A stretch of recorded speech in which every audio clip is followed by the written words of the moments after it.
Euzubillahimineşşeytanirracim. Bismillahirrahmanirrahim. Ve bihi nesta'in ve huve hayrun nasirin ve mu'in. Ve lanetullah ala a'daihim ecma'in minel an ila qiyami yevmiddin. Amin ya rabbel alemin.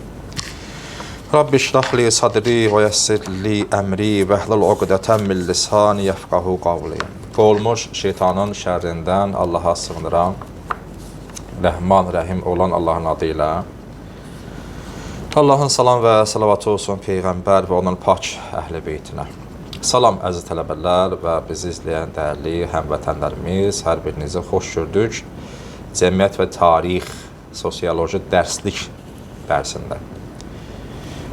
Bugün 27 dekabr 2025-ci il, kitabda səhifə 61, 102-ci dərs, başlayaq 5-ci hissə deyilən bir məsələyə. Burada metod nəcürdir? Məsələn, 4-5 ilə şübhələr irəli sürüblər. Bu 4-5 ilə hamısı cavab verir. Birincisini cavab verəndə, məsələn, birincisinə birinci sübutumuz, birincisinə ikinci sübutumuz, birincisinə üçüncü sübutumuz. Bu metod belədir.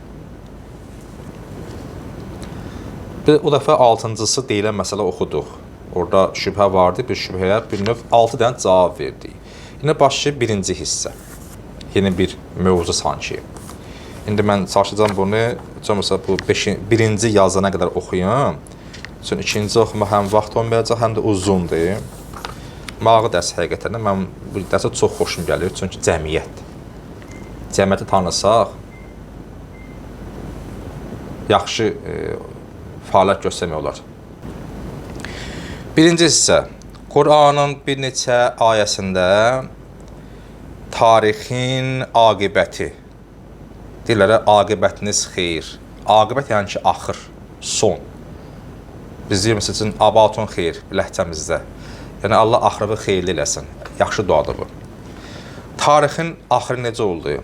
Və tarixin təkamül yolu, tarix necə inkişaf elədi? Hansı şərtlərlə? İmanın imansızlıq, təqvanın ədəbsizlik, yaxşı əməlin pis əməl üzərində qələbəsi formasında verilmişdir. Quran-Kərim bir neçə ayə var ki, o ayələrdə Allah deyir ki, yaxşı əməl üstündür pis əməldən, təqva üstündür ədəbsizlikdən və s. Bu da məlumdur. Məsələn, hələ hər bir şey ayə hədis lazım deyil ki. Məsələn, Peyğəmbər hədisində ayəmiz hökmən olmalıdır ki, ayə hədis üzrə insan səhər duranda yuxudan yerin yığmalıdır. Hökmən hər şey ayə hədis lazımdır. Və ya, məsələn, nə bilim, gələndə hamı əl-üzü yumağında qapı içərdən bağlamalıdır. Bu robotluq deyil ki. Yəni, elə şey var ki, o barədə hələ hər şey dini göstəriş yoxdur. Allah ağıl verib də. Elə məsələ var ki, o barədə göstərişlər var. Amma hər şeyə elə gəlsin ağıl, ayəmiz, hədisimiz olmadı hər bir şey barəsində. Deyir, insan özü hələ anlayır ki, filan şey pis, filan şey yaxşıdır. Məsələn, bəzi hallar deyir ki, geyim əxlaq ölçüsüdür. Çılpaq geyinən xanım bu sözü başqa cür anlayır.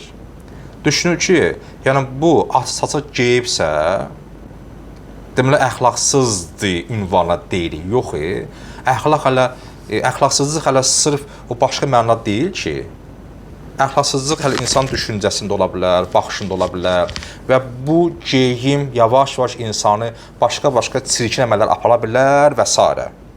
Yəni, bunun düşüncəsində, məsələn, bu bədənin müəyyən hissəsinin çöldə qoymaqlıq yaxşıdır. Bu adam, deməli, əxlaqı, zehnində əxlaqı cəhətdən problem var. Əksində o örtməlidir ki, yad insan niyə görməlidir? Bu bədənin filan hissəsi. Məsələn, evdə heç kim yoxdursa,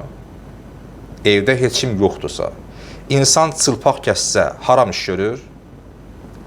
Çılpaq kəssə, cinayət işi görür? Yox.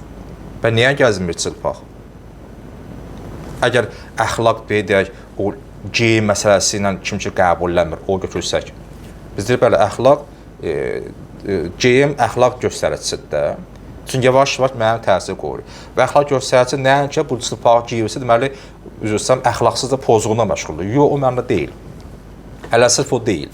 Düşüncə baxımından. Yəni, müəyyən bir yer ki, örtülməlidir, ayağı, sinəsi, boynu.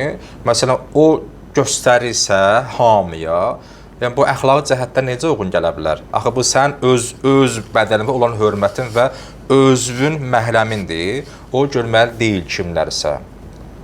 Və evdə çılpaq xalta niyə gəzmir, əgər evdə təkdirsə? Niyə əyninə paltar geyir? Deməli, insan özünə hörməti olmalıdır.